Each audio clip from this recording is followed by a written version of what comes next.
I just want to welcome everyone tonight. Thank you for joining us. This is the kickoff event of the Connecticut River Joint Commission's Riverwide, what we call the Riverwide Speaker Series, which is really for the upper basin of the Connecticut River Watershed, so the part covered with New Hampshire and Vermont. And today we are here to learn about human and beaver dams, when and how to remove them. I'm really excited for the topic tonight with Ron Rhodes and Tyler Brown. Before we get started to hear from our wonderful speakers, I just want to give a little bit of background on who we are, who are hosting this event. We are the Connecticut River Joint Commissions.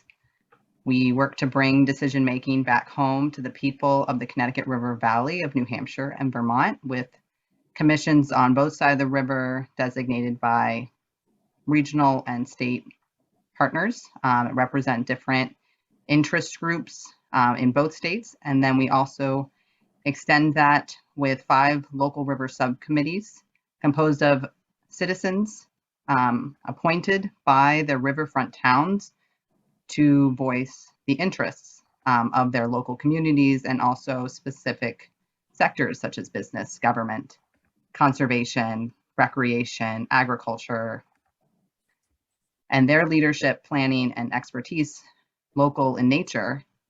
But their ideas range far beyond their town borders, and they advise on an array of topics for federal and state agencies, the CRJC management plans, and local efforts. So the Riverwide Speaker Series comes out of the 5 local river subcommittees. A lot of topics related to the Connecticut River were shared among all the subcommittees, and people, instead of having an event for each subcommittee, we decided let's bring everyone together and then invite our communities in the watershed and other interested members of our communities and the public to come join us to hear from educated and informed practitioners and academics, professionals in areas that we want to hear about. And so this year, this is actually the second year of our series. It started last year. And you can find out more about that on our website, which is crjc.org. And this is the kickoff event for this year.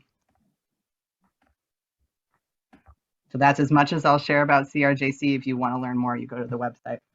But a few tips before we dive into our event tonight. Please ask for technical support. I am your technical support. You can chat me. I'll put my phone number even in the chat in a moment, in case anybody needs to use that. You can keep your video on or off as you wish. Please mute yourself when you are listening. If you're calling in, you can use *6. And to participate, we really, welcome questions and answers. I think we'll probably leave most of that till the end, but we will, I'll let speakers and I will, bring questions up as it makes sense during our 2 talks tonight. So you can use your raise hand feature or *9 in the options here. Probably most of you are familiar with this by now, but in case you're not, it's in the reactions raise hand option. And you can always use the chat box if you don't want to. Raise your hand and vocalize. So that's it from me. So now I'd like to introduce our first speaker. Ron Rhodes is going to kick us off tonight. He's the Director of Restoration Programs with the Connecticut River Conservancy.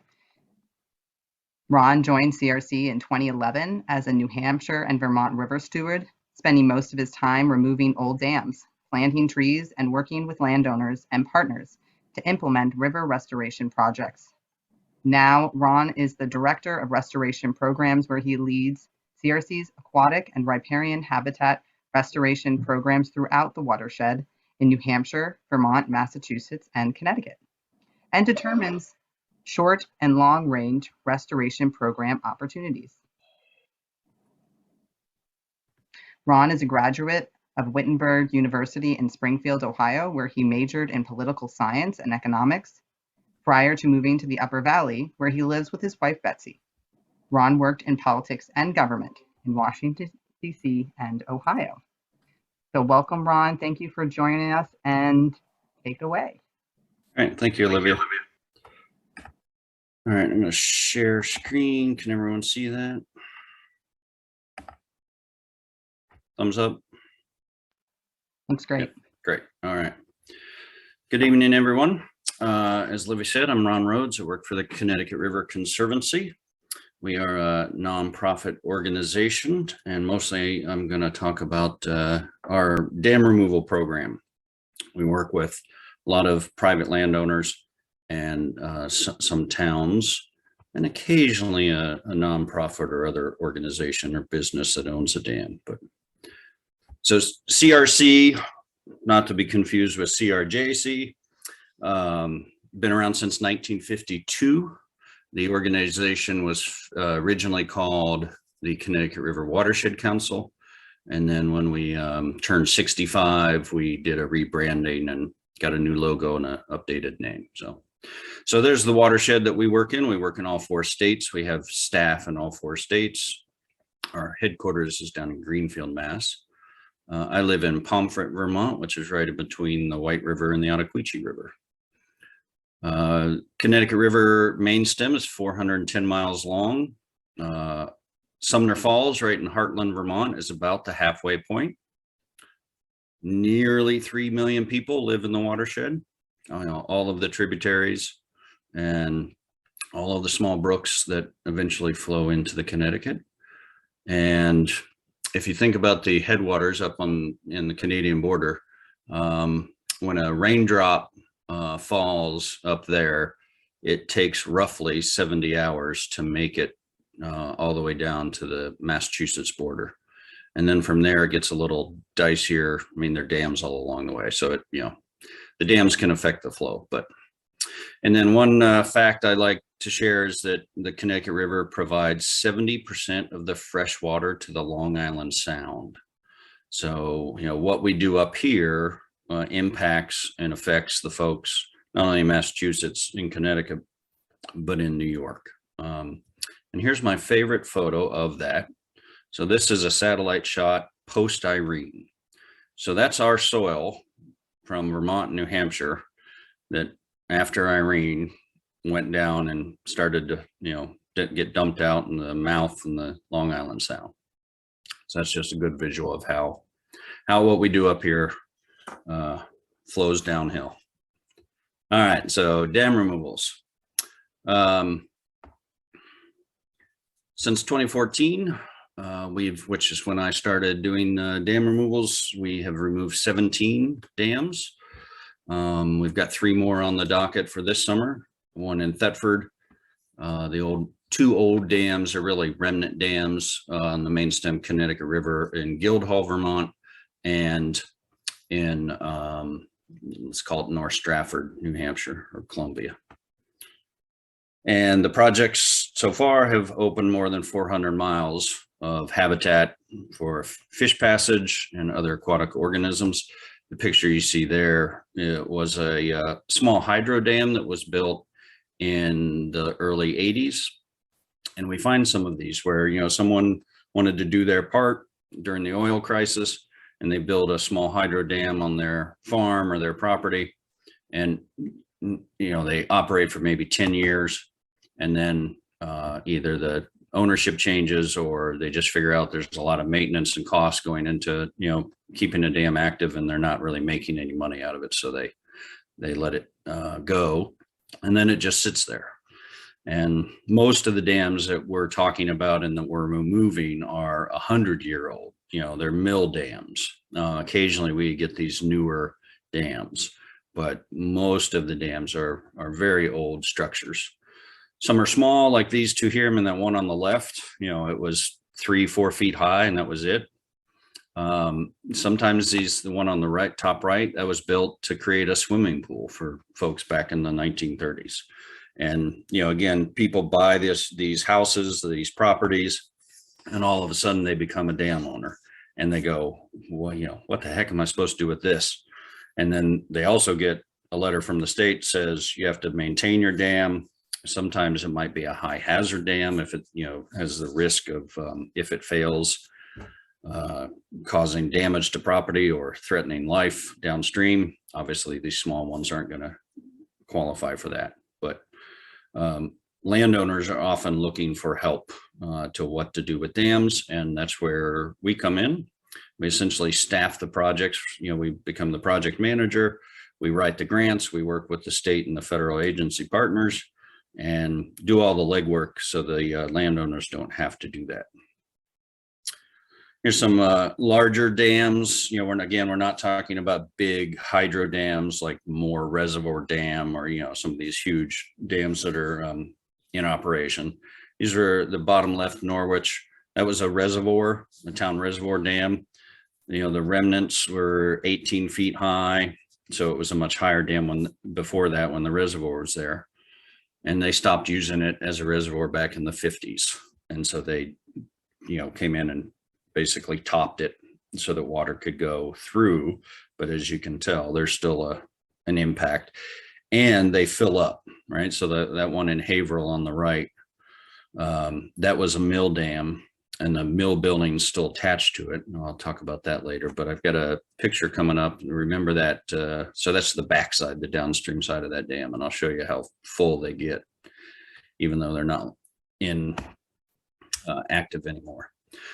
So benefits of dam removals, lots of different benefits. We talk about fish passage and miles open. That's sort of the standard benefit. If you're a brook trout or a dwarf wedge mussel or any of the critters that live in our watershed, the dam prevents you from being able to get upstream to spawn or get out of the hot water in the summer and go up into the mountains where the cold water is. Like our brook trout need cold water. And my terrible, I've been told it's a dad joke, but I'm not a dad, so it's just a terrible joke, is what did the fish say when it ran into the wall? Damn. I know, bad. So lots of benefits beyond fish, because not everybody cares about brook trout, right? A lot of times when we're doing a project that's, in town and, not in someone's backyard, but like right in the middle of town, one of the biggest benefits is we're lowering the flood elevation level. So those dams are trapping sediment, right? So you have a 9 or 10 or 20 foot high dam, and you have usually most of that dam is been filled in with sediment over time. And so thinking in an Irene type of event, that river channel has been filled in for, maybe a quarter mile with sediment. So as part of the dam removal, you're removing that sediment and the concrete. And so you're reducing the flood elevation level, 4 or 5 feet in some cases. And so in the next Irene, your business, your home, is safer because there's more room in the river channel now for those big flood events. So we've had people come to us because their insurance agent has said, you got to get rid of that dam. We had a couple in Vermont who she was running a daycare out of her house, and insurance said, if we're going to give you insurance for the business, you got to get rid of the dam. So flood issues, liability issues, fish and aquatic species benefits, lots of different benefits and lots of different reasons that, individual landowners want help. The other thing that we should talk about is these old dams, they are crumbling, they're falling apart. I mean, it doesn't take much. We removed a part of a dam, remnant dam, by hand recently, jackhammers, and, it doesn't always take a lot to hammer out some of these old dams. And so they're gonna fail. And, if they fail, then there's cleanup costs, there's the regular cost to the landowners on a yearly basis. Each state, Vermont, New Hampshire, you'll get a letter if you're a dam owner from the state and says you have to maintain it, and there's a fee. I think, it's roughly like, well, it can vary, but say it's $1,000 a year, and the state comes out and specs the dam. And this eventually they will require you to do something, and repair is costly, usually about twice as much as removal, pouring new concrete. And people sometimes say, well, what about making these into small hydro again? And unless it's a very recently built dam that, is still intact, essentially you have to tear out the old dam in order to build a new one. And so you're talking, in some cases, maybe $1 million. And then it takes a lifetime to get that money back in electric. The price of electric just isn't high enough for a small single dam owner to make any money. Now, if you're Great River Hydro that owns the dams on the Connecticut River, or one of these big, large companies, you don't own one dam, you own 13 dams. And so you're making money at each station, right? As the water flows down through, as we talked about, that 70 hours, right? So there's economies of scale, and they're making money. They're making millions of dollars off of those hydro dams. But for a single dam on a small tributary, it's not cost effective. And to be honest, these days, it's impossible to get permits and all the other clearances you need. It's hard enough for us to get permits to do the removals. So I'll just show you some quick pictures to give you a feel, and then I've got a few, hopefully videos will play. So these are some past dam removal projects, sort of before, during, and after pictures, so you get a sense of what I'm talking about. Again, not these, not large dams. This one back in 2011. That's the year I started that with CRC. So again, a small dam there. You can tell on the bottom right-hand side, I've got that arrow there where the dam was actually cut because it was still attached to the old mill building, and the mill building's been repurposed and used for something else. All right, so here's the first one. Let's see if I can get that to work. Is the video pulling up, Olivia? Working great.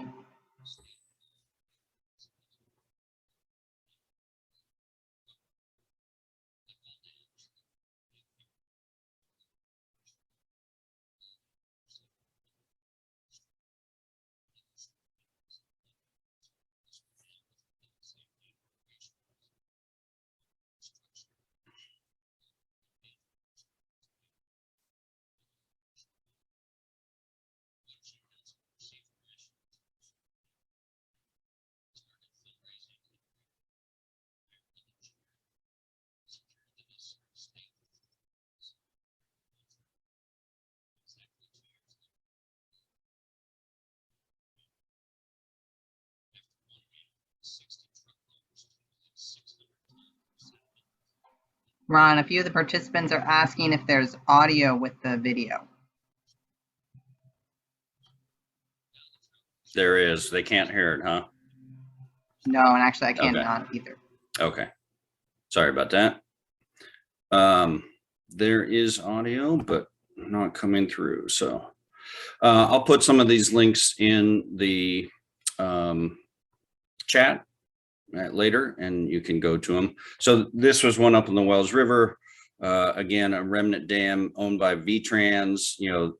That's 106 Highway 101. Sorry, forget the number now. So when they built the highway, they became the dam owner, and they actually didn't know they owned the dam. So that's another issue. Sometimes no one owns the dam.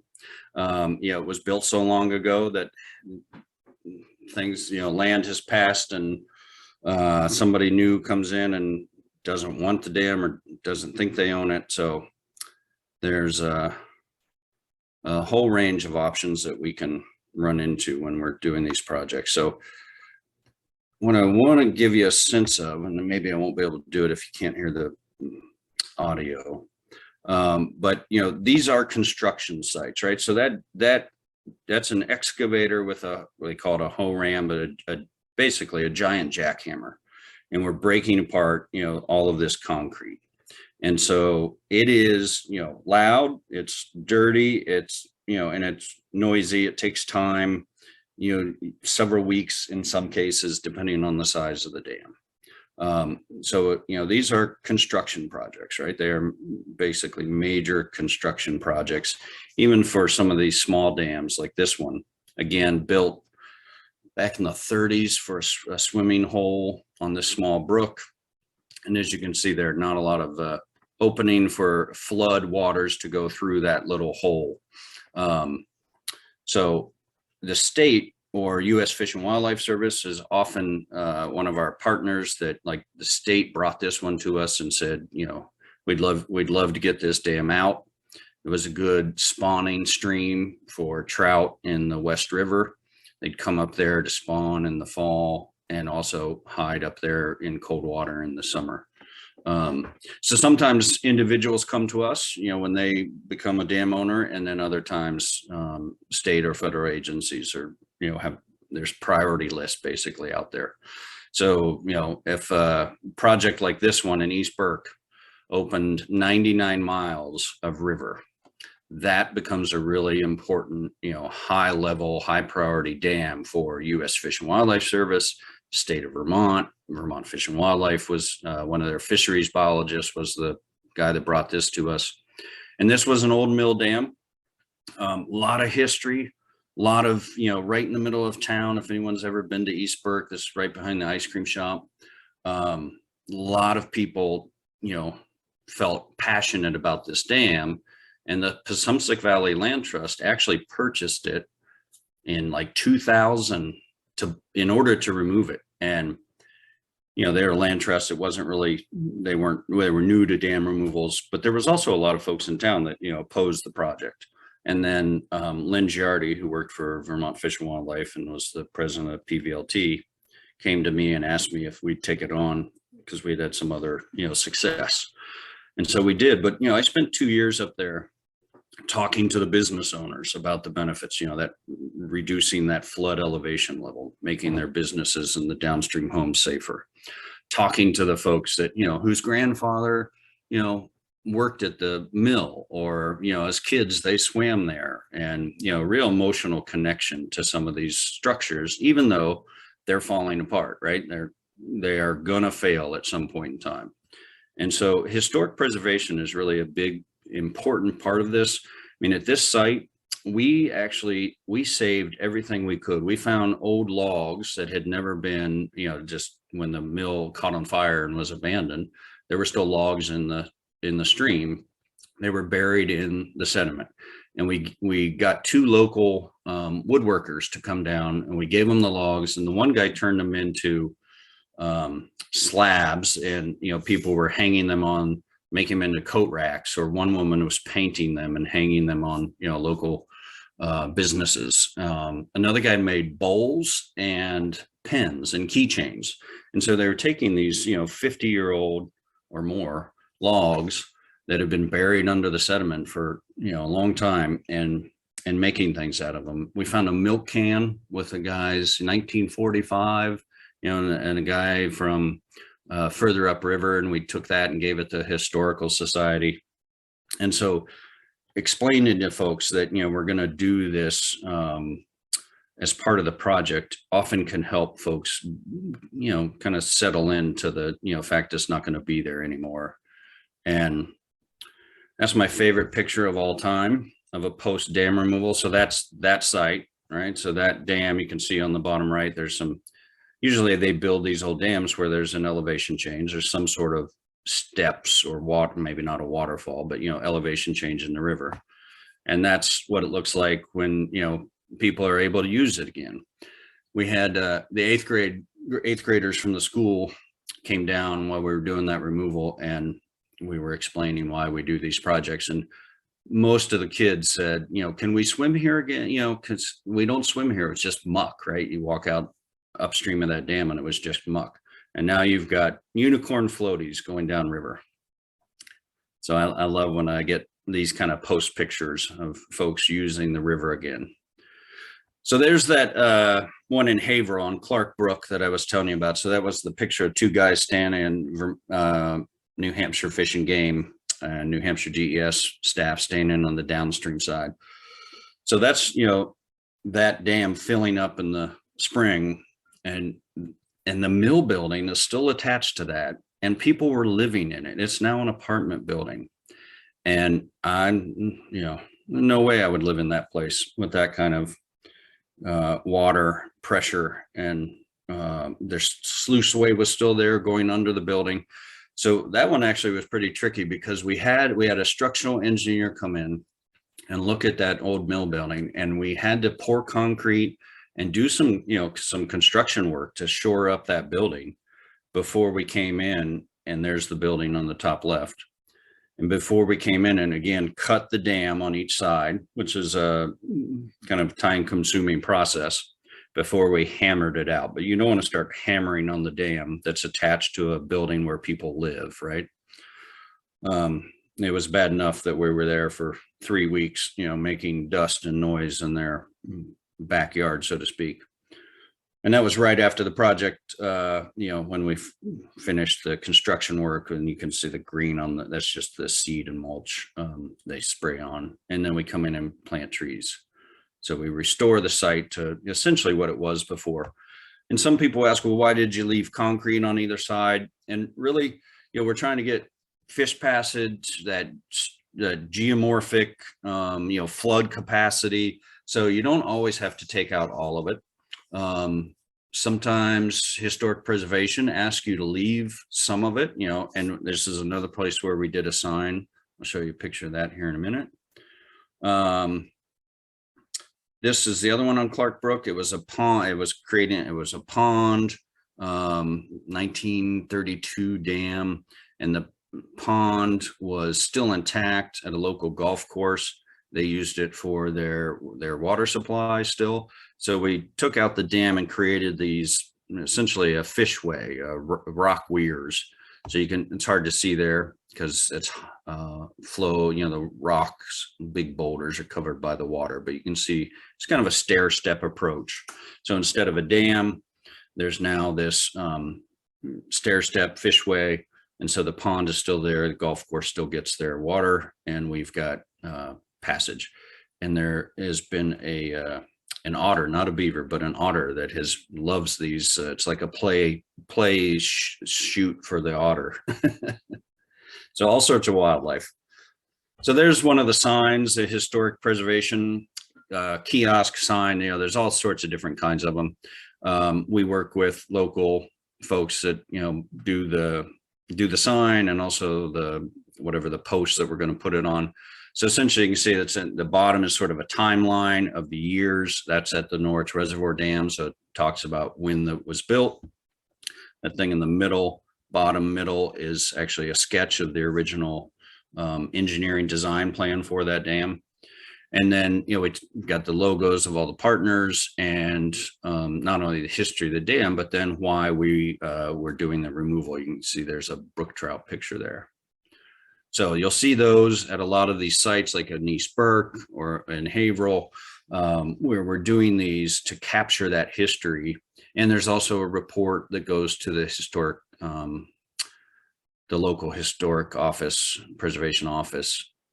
And so we don't want to lose the history of the sites. Usually, in some cases, if it's in someone's backyard, they don't want a kiosk that's drawing, visitors, so to speak, into their backyard. So there's the tree planting component. We're restoring the sites basically to their original pre-dam look. Part of the engineering design, part of the permitting is how is the channel gonna be reconstructed, and then the trees that we're going to plant everywhere that we've disturbed with those big yellow machines going up and down the river to remove all that sediment, has to get seed and mulch and then replanted. So that's a big part of the projects. And there's another picture. We use a lot of volunteers, Trout Unlimited, local school kids. And we often will hire a crew to help us get them done, because these are often big, a lot of trees, right? We're planting 1,000 or 1,500 trees in some cases. And this one on the bottom left, that was down in Dummerston, that was someone's backyard, so a little bit smaller project, but working with the landowners as to, what tree species they would like to see, what native trees are growing on site naturally anyways, and trying to emulate that. And then we monitor, if there were to be, excessive erosion in any spot. Actually in East Burke, we did go back, I think 2 years after the dam removal. There was one corner that was getting a little chewed out. And so we went back in and, put in some additional rock and some additional plantings there to protect that corner. So it's a monitoring process. And you'll see that here, timeline, people say, how long is this going to take if we're going to work together on this dam removal? And I always say it's 3 years at best, right? I mean, it could be 5 years. And as I said before, in that East Burke Passumpsic Valley Land Trust, it was 15 years. So it depends if you're talking about a privately owned dam in someone's backyard where you got one landowner to work with, or if it's a town-owned dam and right in the middle of town, everybody in town is going to have a different opinion about it. It's going to take more meetings, more discussion, and it's going to, take longer. So 3 to 5 years, is a pretty good guess on how long we'll start from start to finish. You got to get all the partners involved, right? Vermont Fish and Wildlife, U.S. Fish and Wildlife, any other partner organizations, and you just got to start writing grants and do the fundraising. You hire an engineer. Engineering takes a year, right? They go out and they survey, they do their AutoCAD drawings, they decide how the stream is going to look after the dam is gone, like the slope of the stream. That's another big one, right? You want to connect the downstream below the dam where it's kind of out of the influence of the dam. So they measure that slope of the stream down there, and then way up above the dam outside of any impounded sediment or reservoir, and then essentially you're connecting that stream channel. So they might design a 5% slope, and then you get out there and you start excavating, and sometimes it looks good on paper, and then you might hit ledge and it's not 5%, or you might not find anything solid, and we're digging down and we're waiting to hit some sort of like rocky substrate that was there originally, and all we're finding is that mucky sediment still. And so there's a little bit of a, it's a little bit of a guessing game in some respects, a little bit art also, once you're in the stream. So engineering, permits, more grant writing, more fundraising. Engineering can cost anywhere from, on some of the bigger dams, $35,000. We've spent as much as $70,000 on small dams, not nearly that much. And then it takes a year for the construction, the restoration being the tree plantings. And we usually do those right after. So the construction is in the summer, low flow. Assuming we don't have an Irene in August, and we're often out there in July, August, and September. Sometimes we create little coffer dams or put big sandbags, and so we keep as much of the water out of the work site as possible. But you're going to create a mess. It's going to be muddy. There's just no way around it. And then fall tree plantings sometimes, but also often we want to wait until the following spring and let it have that ice out, let it have a high flow event before we go in and start planting trees, because you can put trees into the new river channel and Mother Nature could take them right away. So there's a little bit of time that is good. It maybe like it settles in, you plant trees, and then like 2 years later, it starts to look normal again. It starts to grow up and hardly tell that you were there. And then the monitoring permits require anywhere from 3 to 5 years. Again, don't want excessive erosion. You don't want some other problem happening. So we're going back to the sites, or the engineers are going back to the sites and monitoring each one. So I'm sorry the videos didn't work. I will put those in the chat and folks can take a look at them, or you can go to our website, ctriver.org, where you can find links there. And I think on our YouTube page also. All right, that's my timer. Thanks, Olivia. You hit the nail on the head there, didn't you? Well, thank you so much. If I can just figure out how to stop sharing. Let me see. All right. You got it. Thank you, Ron, so much. That was really fascinating. I'm actually going to be, I probably knew this at some point, but I have such a better picture now. I'm going to be in East Burke this weekend, and I'm going to get an opportunity to kind of just take that site in with new eyes. It's going to be really interesting and fun to come with that perspective on the land. If you see a bunch of people swimming, or if you see a unicorn floaty in the river there, send me a picture. I might get a bunch of unicorn floaties and float my whole family down for you. Well, I really just like really interesting stuff, like thinking about the stories of the different sites, the different scales, different owners that you're talking about. I mean, that's something that, you're talking mostly, at least in this watershed, on the tributaries. And I really just appreciate, just you wrapping that up with, what do people do if they have a dam, or if there's a dam in their community that they have a question about, and maybe they want to look into that.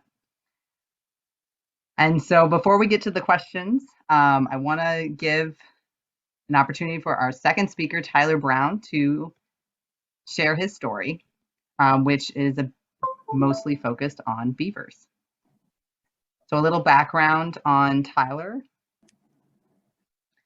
Tyler started working as a seasonal worker with the Vermont Fish and Wildlife Department in 2012 and was hired full-time in 2022. He has a BS in wildlife biology from the University of Vermont, and Tyler is responsible for the department's Beaver Baffle program, as well as assisting with the Fur Bearer program. I'm not sure if I said that right. You did. Oh, good. He also provides technical assistance to private landowners in Windham and Windsor counties as part of the Natural Resource Conservancy EQUIP program in Vermont. Tyler is an avid outdoorsman, enjoying time spent hunting, fishing, trapping, foraging, and beekeeping. He can often be found exploring the beautiful public lands of Vermont. Welcome, Tyler, and thank you for joining us. And you can take over the screen. All right, perfect. Thank you. Let's see here.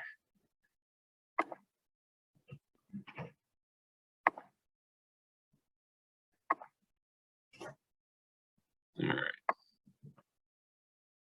Can everybody see my screen? Good. All right, awesome. So yeah, I'm Tyler Brown. I'm with Vermont Fish and Wildlife. I've been here essentially since I graduated from college, in various roles a little bit. Started as a fisheries technician and did that for a couple of years, and then briefly went out to California for a summer and worked for a timber company doing spotted owl surveys before coming back to Vermont and doing a little more fisheries work, and then transitioning over to the wildlife division and doing my current role with the Beaver Baffle program. So we're going to switch gears from man-made dams and talk about beaver dams and some of the benefits of beaver dams on the landscape. But before we get started, for those of you who are not familiar with Vermont Fish and Wildlife, our department is tasked with conserving, I don't know why that went forward, conserving fish, wildlife, plants, and their habitats for the people of Vermont. And most people know that we conserve like our big game species, like our deer, bear, moose, turkeys, and then like our trout. And I don't know why that keeps jumping forward. I don't see it back button. But we also conserve the plants, invertebrates, natural communities, and probably most importantly, the habitat that wildlife and fish depend on. That's probably one of the most important things that we conserve. And we serve all people of Vermont, which includes hunters, trappers, and anglers, but also people who are out photographing wildlife, and wildlife watchers, bird watchers, landowners we work a lot with. My whole responsibility is working with landowners, both with the Beaver Baffle program and with the NRCS EQIP program. And really we're doing that, again, to conserve wildlife and their habitat. But for me, most importantly, it's for our future generations to make sure that there's wildlife, there's habitat, there's fisheries, there's healthy ecosystems out there for future generations to enjoy. So the Beaver Baffle program, it was started back in 2000. It officially started in 2000. We had messed around with it a little bit in the early or late 90s. But it was started by our now former fur bearer biologist who recently retired in May, Kim Royer. And the idea of the Beaver Baffle program was to provide assistance to landowners, towns, road crews, really anyone who is having issues with beavers, whether that's beavers plugging culverts, building dams that were flooding agriculture lands or somebody's property. Because we were really getting flooded with beaver calls and complaints about beavers creating issues. And we wanted a way to help those people resolve those conflicts without necessarily having to remove the beavers and remove those wetlands, because those wetlands, as we'll discuss later on, are really important. And if we can kind of maintain those beaver created wetlands so they're not creating issues for people, but we can still keep them on the landscape for the benefits, it's really important. So as you can see, I'm an extremely busy person with this. In the last 5 years, I received over 400 calls and emails during a season, and my typical field season is from April through November. I average right around 50 site visits all throughout Vermont. And of those 50 installations, I'm doing about 15 to 20 installations. And we have about three primary funding sources.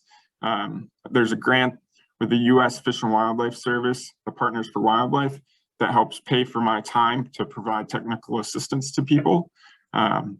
We also draw from the Pittman-Robertson tax, that taxes firearms and ammunition.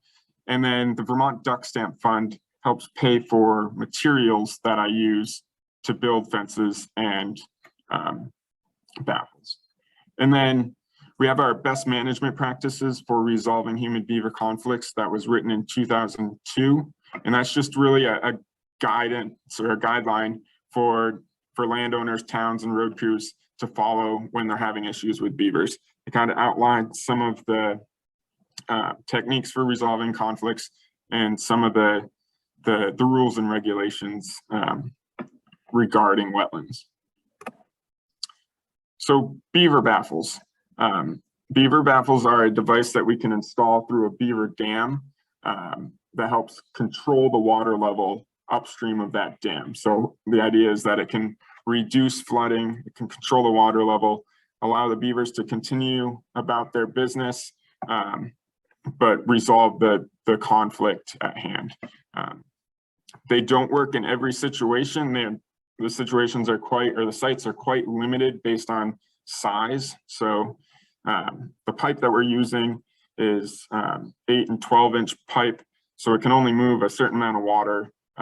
So those bigger watersheds, when you get a lot of water volume coming down through, those sites aren't suitable for a baffle, but they work really well in like kind of low-lying, low-flow areas, like this one pictured here. See if I can get this to work for you. So this was an installation I did a couple of years ago. You can kind of see where there's a black pipe going through the dam, and there's the sticks that are crisscrossed. That's something I placed there to kind of hold the pipe in place. But the beavers have come, they've repaired the hole that I dug in the dam to where the pipe goes through, and they can hear the water running through the pipe downstream of the dam, and that's what they're trying to stop right now, because it's the sound of running water that kind of triggers beavers to build dams. So that's just a cool video that I got a couple of years ago. The other device that we use are exclusion fences. Exclusion fences are going to be installed at culverts that go into roads. Culverts are really a good spot, but a bad spot for us for beavers to build dams. They're pretty smart. Rather than building a 50-foot long dam, all they have to do is plug a 2 or 3 foot culvert, and then essentially that road becomes the rest of the beaver's dam. And when I've seen plenty of places where you have just a unmaintained, maybe like logging access road, and if it's not checked on periodically, the beavers plug that culvert and they raise the water level up. I've actually seen them where they'll build a dam on top of the road and continue to flood an area. But the idea with the exclusion fence is that it keeps the beavers away from the culverts. And if you can kind of flare out the edges away from the culvert, that tends to help reduce the likelihood of them damming around the fence. But every once in a while, or maybe 40–50% of the time, they will dam around it. And depending on the site, we may be able to install a pipe like that teal colored PVC pipe to allow water to continue to flow through and prevent the beavers from raising the water level to a certain point. Again, these are limited sites where these can actually be installed. They work best when you kind of have a low volume of water that flows through. If you have a stream that I call flashy, where it rises quickly with a heavy rain and then maybe drops quickly, fences aren't going to work very well there because you'll get debris that washes down and it can wash out the fence. So again, slow, low-lying areas are best for exclusion fences. Oh, what is going on here?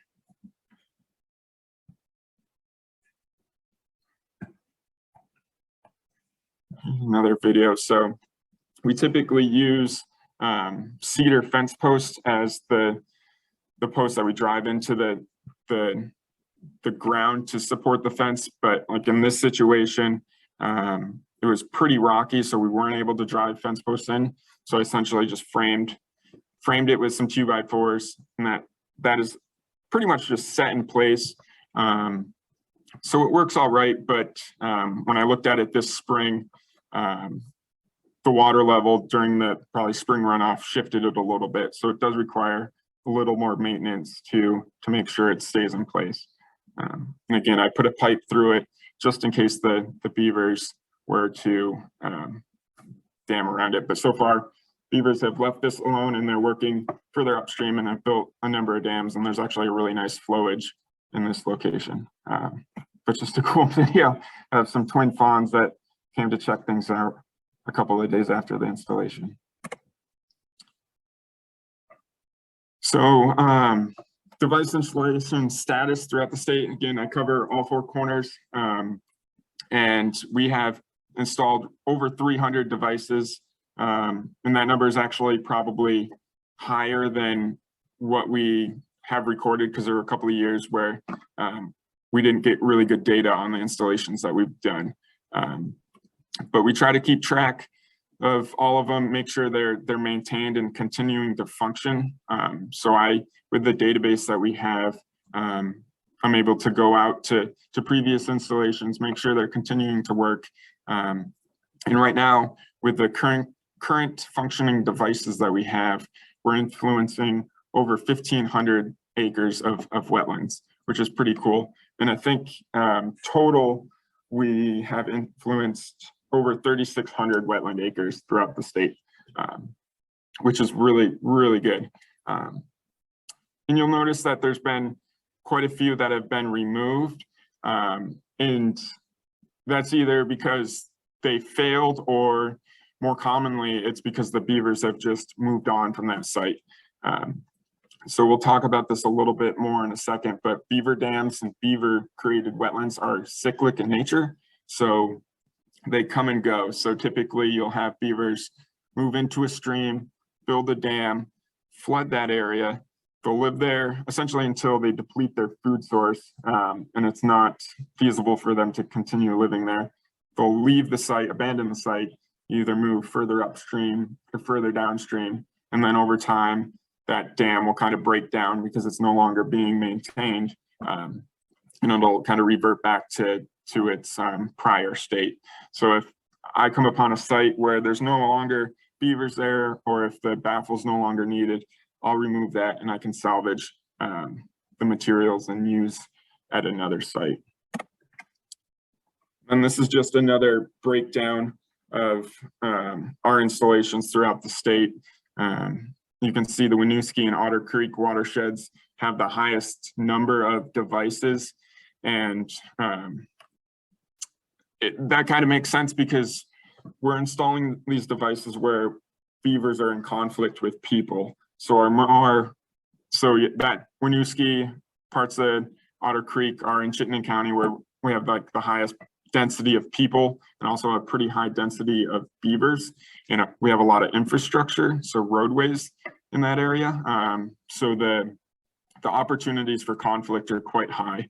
So it makes sense that we're going to have the majority of our devices, or a good number of our devices, installed in that area, compared to the Deerfield watershed, which is pretty rural area. There's plenty of beavers throughout there, especially in up in the Green Mountains. But we have a lower human population there and lower infrastructure, so the conflicts aren't as high in those areas.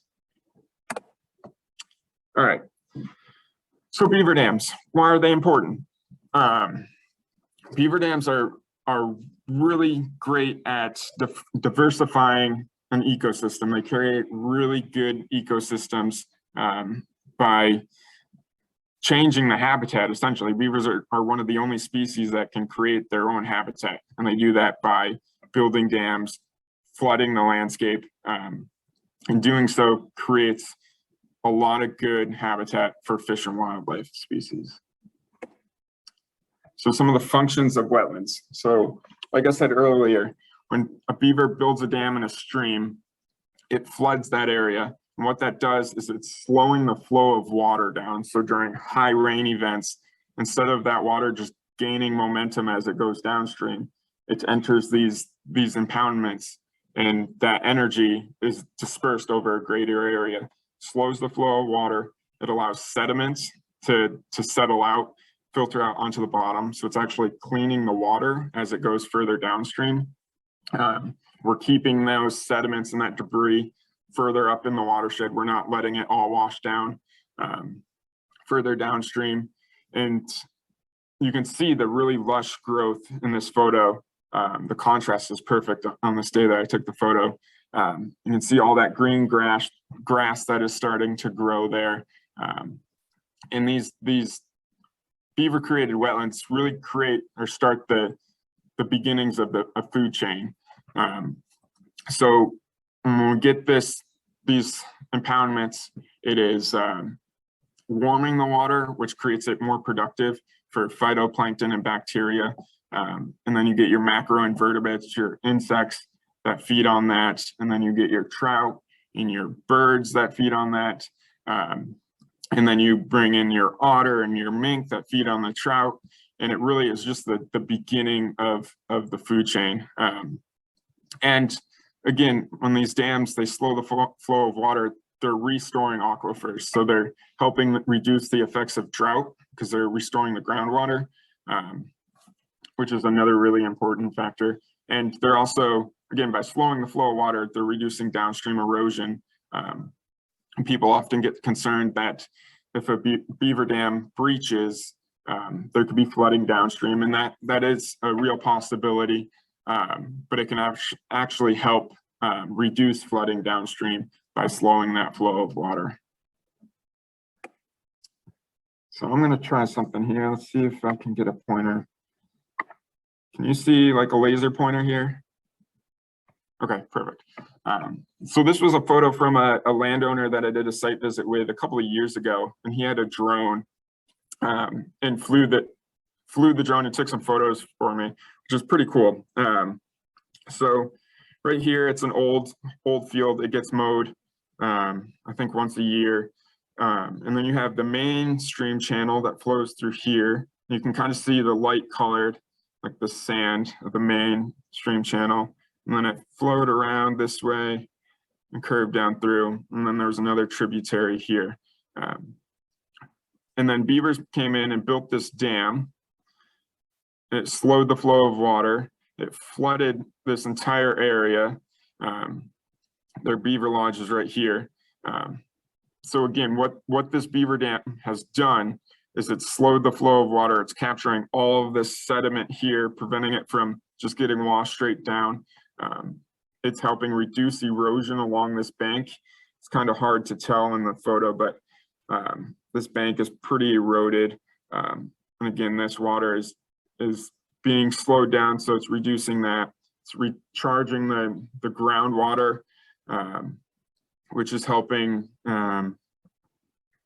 reduce drought in this area and the diversity of wildlife. When I was here, this was fairly early in the spring, but this is just these wetlands are great places to go birding. I think it's been recorded that there's over like 90 different bird species counted in one wetland at a time. Different songbirds will use this to nest in the willows and alders that grow up here, and then you get your spruce and fir that kind of grow up here.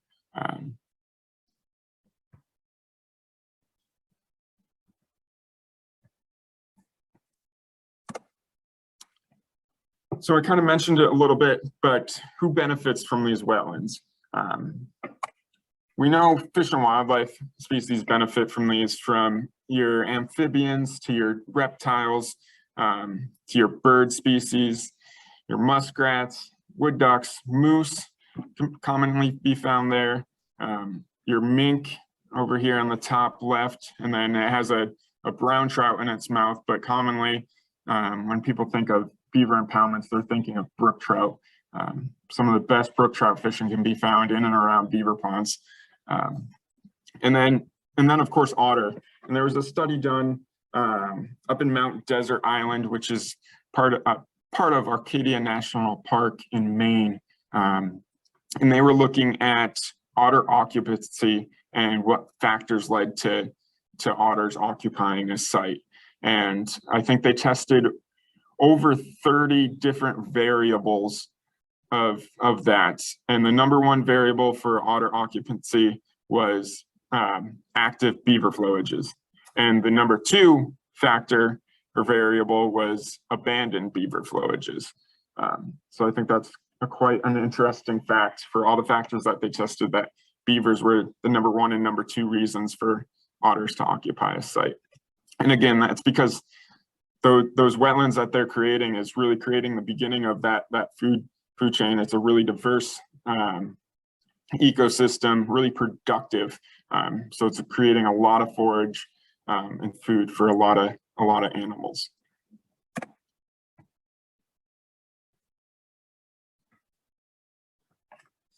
So again, this is another installation I did a few years ago. You can see the beaver baffle, the pipe coming up through. And then we got this cow moose kind of poking around in the background.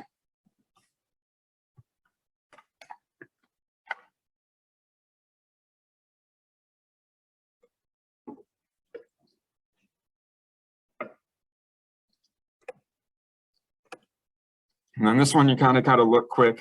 It'll make another appearance toward the end of the video.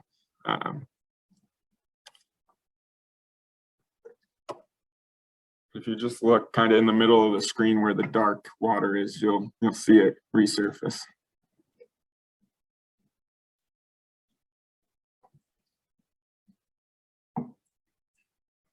And there it is. So that's a river otter. I'm assuming it noticed the infrared light on the camera, which it's like a red light that kind of flashes when it detects motion. And I'm assuming that otter detected that when it crossed over the dam. So I have the camera set up right at a beaver dam looking downstream. And this is a path where beavers and otter will typically cross. We call it a crossover. So I think it's a pretty good spot. If you're ever interested, if you have trail cameras and you have a beaver dam that you either have on your property or on public land, if you face it paralleling beaver dam, so going across the stream channel, you'll be amazed at the number of wildlife you'll get using those crossings, from bear, deer, moose, otter, mink, bobcat, raccoons. Really everything will use beaver dams to cross because it's an easy spot for them to go across without having to swim or get their feet wet. So we know wetlands benefit fish and wildlife species, but these wetlands also benefit us. And they not only are really good opportunities to watch and view wildlife, to fish, to hunt, to trap, but from what I mentioned earlier, they're beneficial as water quality. They really help improve water quality. So with that, with our program, if we can maintain as many wetlands as possible, we're really doing ourselves a good service, our neighbors downstream and upstream a good service, and of course, fish and wildlife species.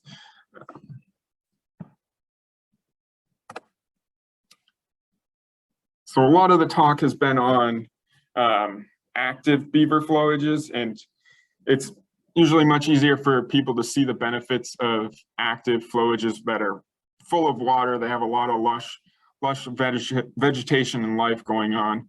But in my opinion, abandoned beaver flowages are equally as important. So this is the lodge is kind of here on the right side of the screen, just above that rock. That would have been the lodge. And then I think the beaver dam, if I remember correctly, was kind of on the left side of the photo.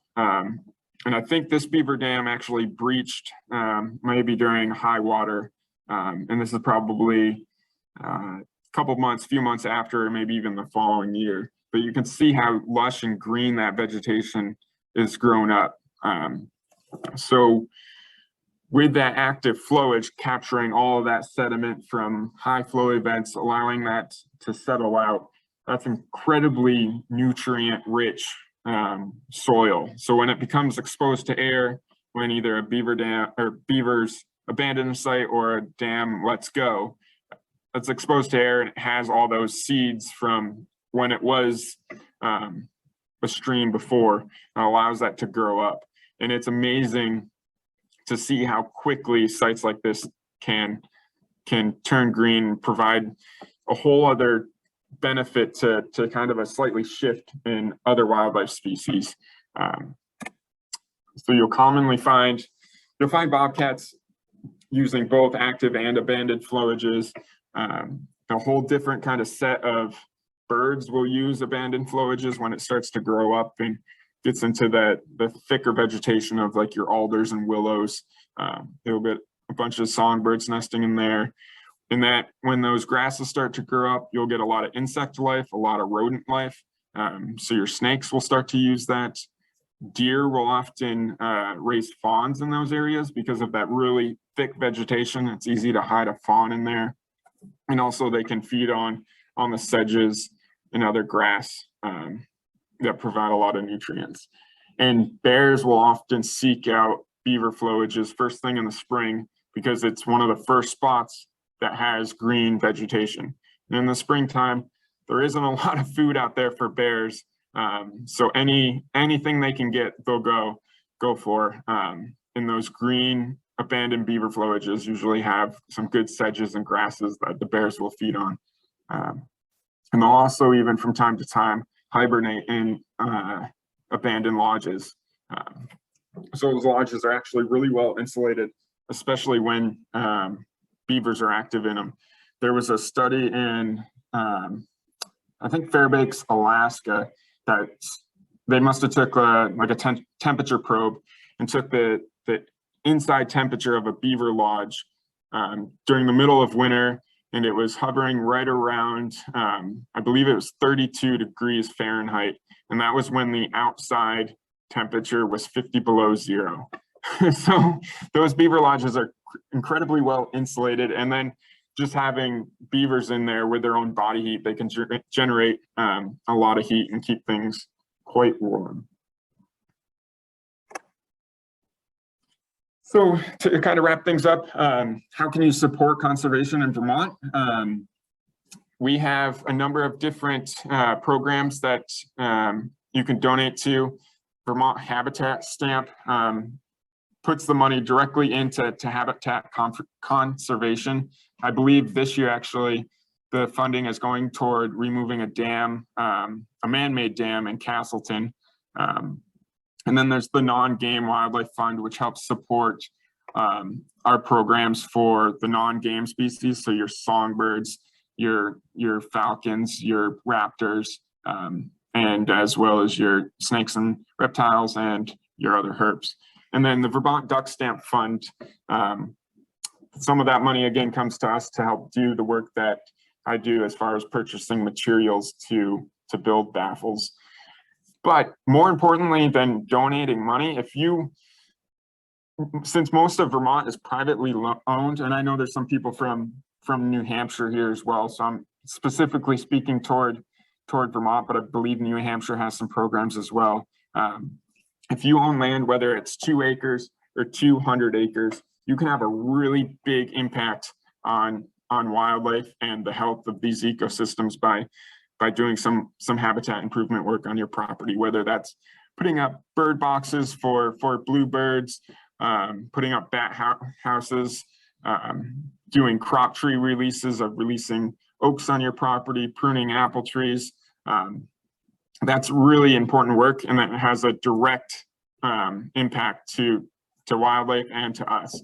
And if you don't own land, that's okay too, because we often look for volunteers to help us with some of this work, with some of the work on our wildlife management units to prune apple trees in the wintertime. So there's a lot of opportunities to make a really big direct impact on the landscape around us that is going to have an impact not only for us, but for future generations.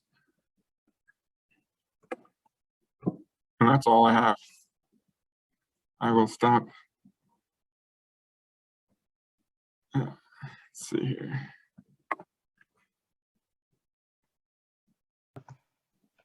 Thank you so much, Tyler, for that comprehensive presentation on the beaver baffle and the wonder of beavers and their houses, whether or not they're living in them. And it's a lot of information that I didn't know. That's pretty cool. Yeah.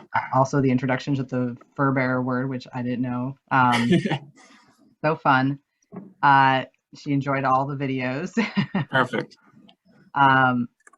So I have a couple of questions, but before, I know there was one, I'm just going to dive right into Q&A. So there was one question that came earlier in the program when Ron was speaking, asking about if aquatic animals travel the full length of the river. And by that, I assume you might mean, this is Colin Bratton, the Connecticut River, or long distance along the Connecticut River, or are those aquatic animals traveling shorter distances between the Connecticut River and nearby tributaries?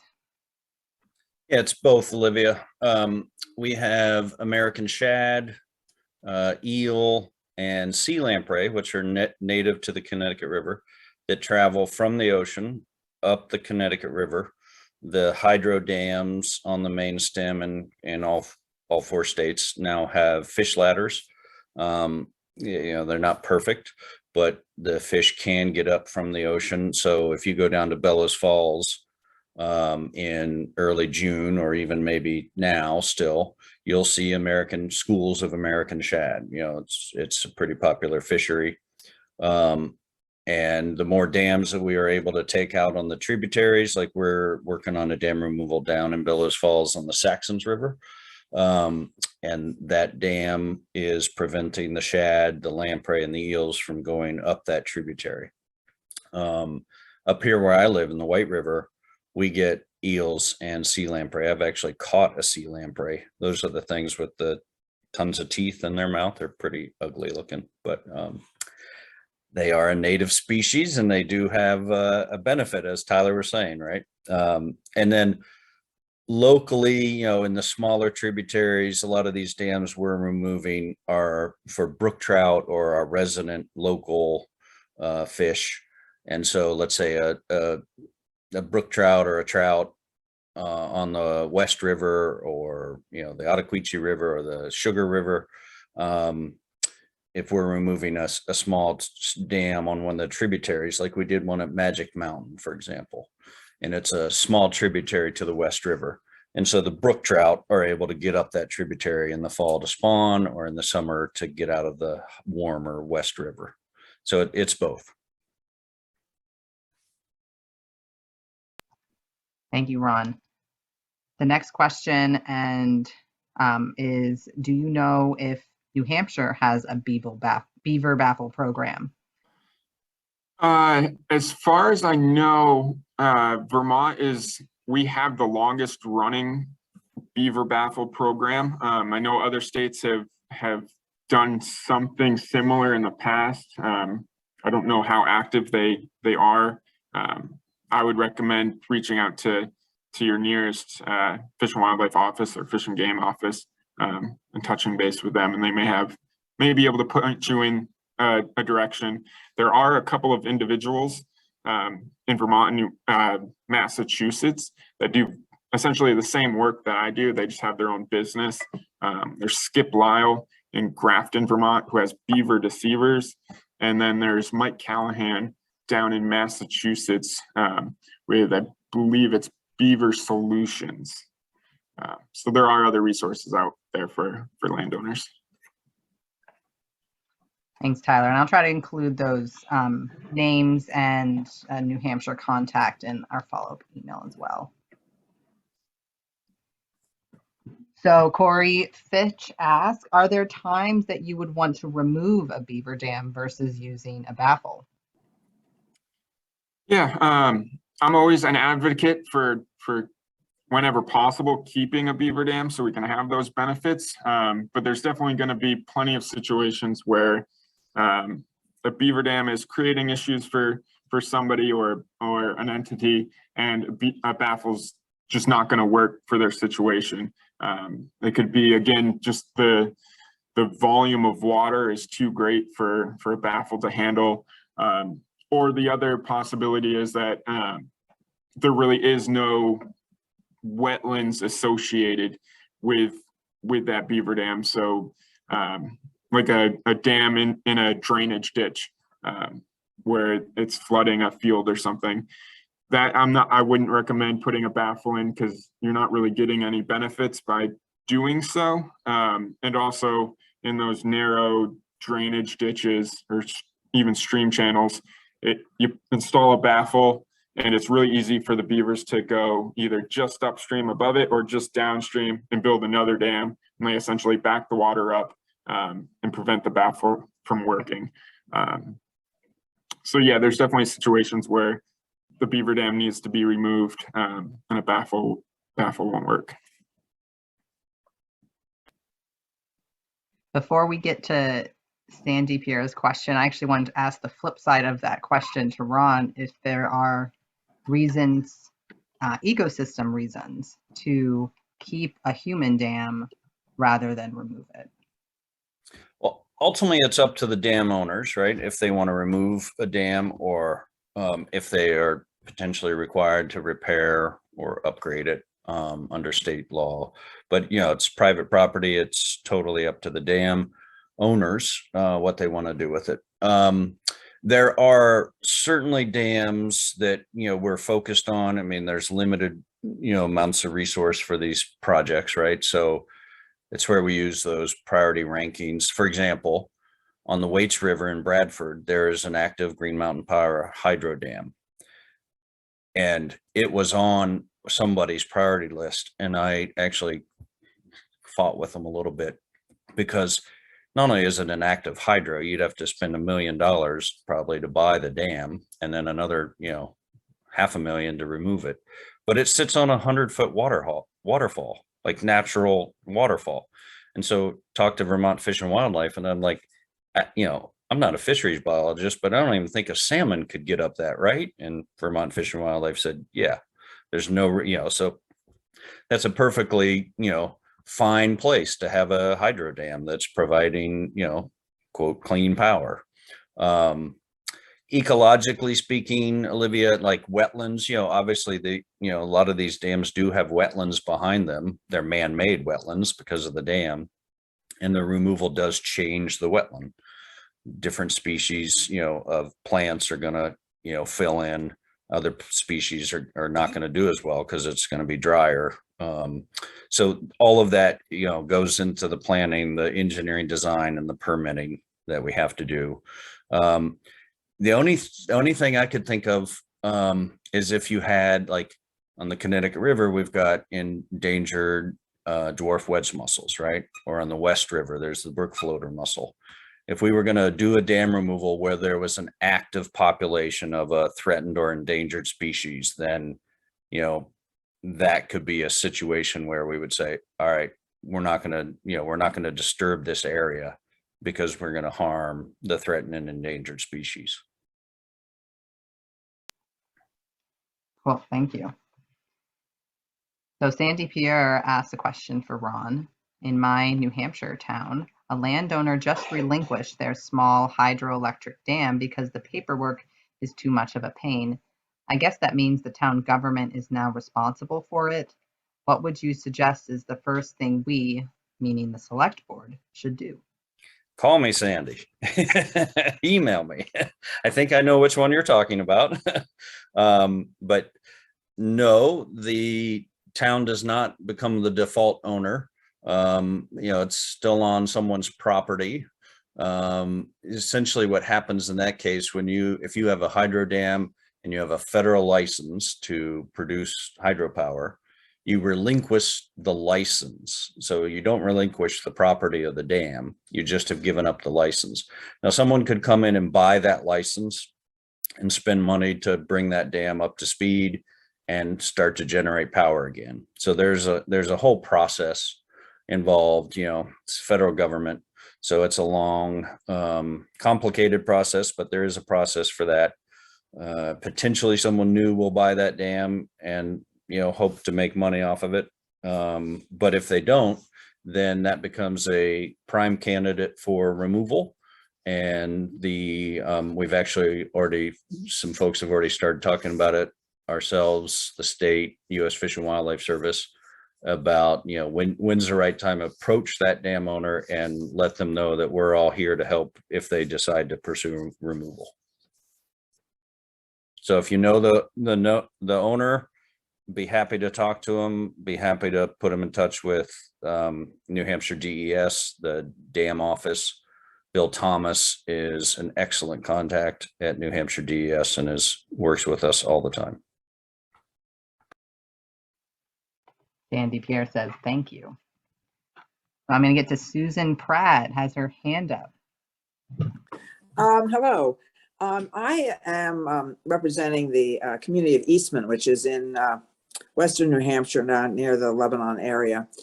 And we are having a consistent issue with Beaver and their dams on a stream, Stony Brook, which runs into Eastman Lake. And we have frequent dams, and the two owners of the land will breach them occasionally so that they can hay their hayfields and have their hayfields dry out.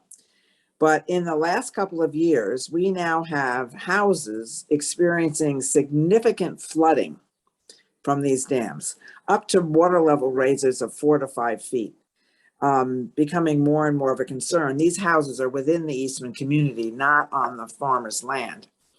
So it's been a very tricky situation in how to deal with this, with some resistance from, longtime landowners who don't want interference.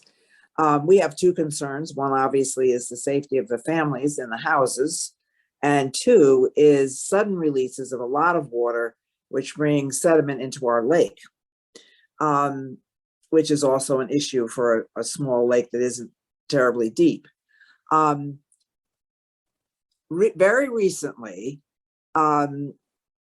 Fish and New Hampshire Fish and Game have been communicated with, and they were concerned enough that they went to the landowner and said, look, something has to be done here because of the danger to these homes. And actually Skip Lyle is coming to trap the beavers and do something about releasing water from the dam. The problem is, this this is an ongoing situation. These beavers are there, they come back. Our question is, if you trap beavers, what do people do with the beavers? I mean, it seems to me that an animal like that is not likely to be welcome to be placed on someone else's property. Anyway, this is, it's an ongoing challenge for us that we're going to have to try to work out between the landowner. And right now, one of the landowners is paying for the removal of the beaver and whatever happens to the dam, which we're not happy that that whole burden rests on that person. So I don't know whether you've had other situations like this, but it's quite challenging. Yeah, those situations are very challenging, and most of the situations I deal with, they're rarely black and white, because beavers use the landscape differently throughout the year and throughout the years. And they'll often build multiple dams. They'll have their main dam where they have their lodge. That's typically the biggest dam. And then they'll have a couple of dams downstream, a couple of dams upstream, because they feel safer in the water than they do on land. So if they can impound that water, raise that water level up and swim over to a tree, cut it down and float it back to the lodge, they're going to do that rather than walk over land. So these situations are very challenging. And I can't speak for New Hampshire because I'm sure we have different rules and regulations. But here in Vermont, if that was a situation that I was dealt with, it would have to be a balance, I believe, because again, you can spend a lot of money and time putting in beaver baffles, but if the beavers continue to expand, you're just going to have to install more baffles, and each baffle is dependent on the next one. And if one stops working, then it's likely that the rest of them, either downstream or upstream, are going to stop working. So in these situations, it's usually a balance between installing beaver baffles and then having a trapper come in and remove the beavers. And at least for me, it's much preferable to have a trapper come in during the regulated trapping season, and that way the beaver can be utilized during that time. But yeah, they're challenging situations, and it's usually an evolving and continually changing dynamic to continue to reduce flooding. But again, to have those beavers there in some capacity, because like you said, even if you were to remove all the beavers, if it's good, suitable beaver habitat, it's only a matter of time before more move back in. So you got to have that balance.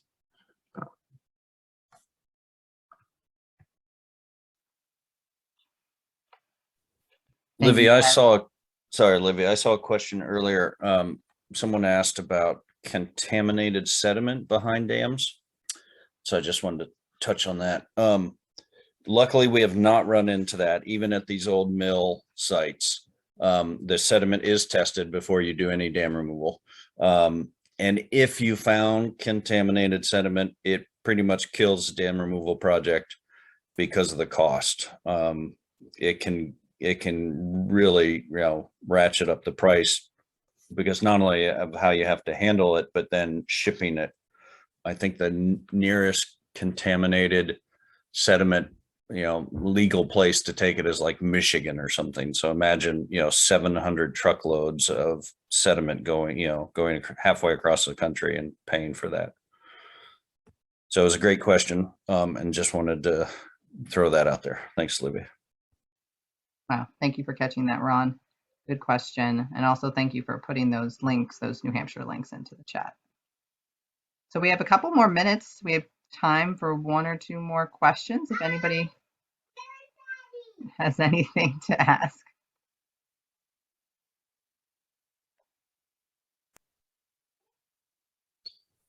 Just I'll make one note. In Vermont, and Tyler can maybe add something to this, but in Vermont, when we do these dam removals, there's different permits that we have to get. Sometimes it's a stream alteration permit, and sometimes it's a dam safety permit. And there are different rules in Vermont, and of course in New Hampshire has its own rules about which permits you need to get and when. And often it has to do with the size of the impoundment behind the dam. So If you have a dam that has, you know, a small swimming pond behind it, then it's the easier, less expensive permit to get.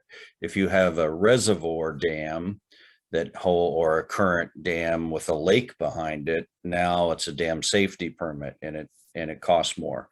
I'm not sure, Tyler, how that equates to beaver dams. Like, you know, we were talking earlier about a restoration project now is man-made beaver dams. And so I wonder, well, I'll have to talk to Ben Green at Dam Safety about if we were to make a beaver dam and it impounds enough water, does that become a official dam that is regulated by the state? Yeah, that's a good question. Not sure I want to know the answer. Yeah. Yeah, I saw one question in the chat asking about how to prevent beavers from plugging the inlet of the baffle pipe. And I realized that I did a really poor job of explaining how a baffle works.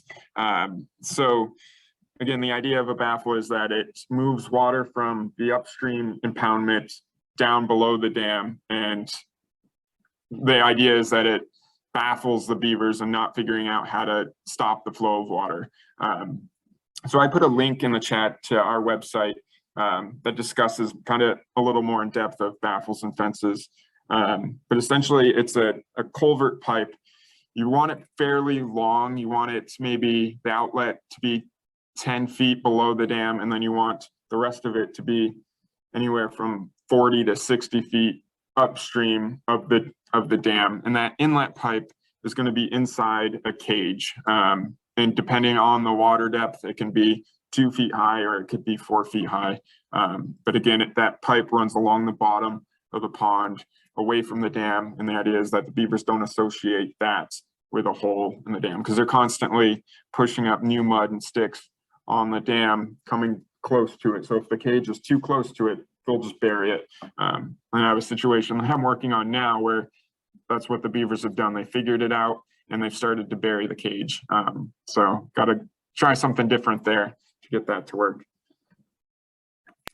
So our last question, I'll give it to David Taylor, who asked, is it common for beaver to use the same lodge year after year? Yeah, I guess it kind of depends on the beavers. When beavers move into an area, if they're continuing to live there for how many years, when they still have a food source, they'll continue to use that same lodge. And they usually just expand on it and make it bigger to accommodate the young that they have. If they abandon the site and it's a few years down the road before more move back in, they may use that old lodge, or they may build a new one in a different location. I don't know that there's necessarily a preference for one or the other. Well, thank you so much, Ron and Tyler, for joining us tonight. Your presentation were great. Questions were wonderful. Thank you for many of the participants for staying the whole time.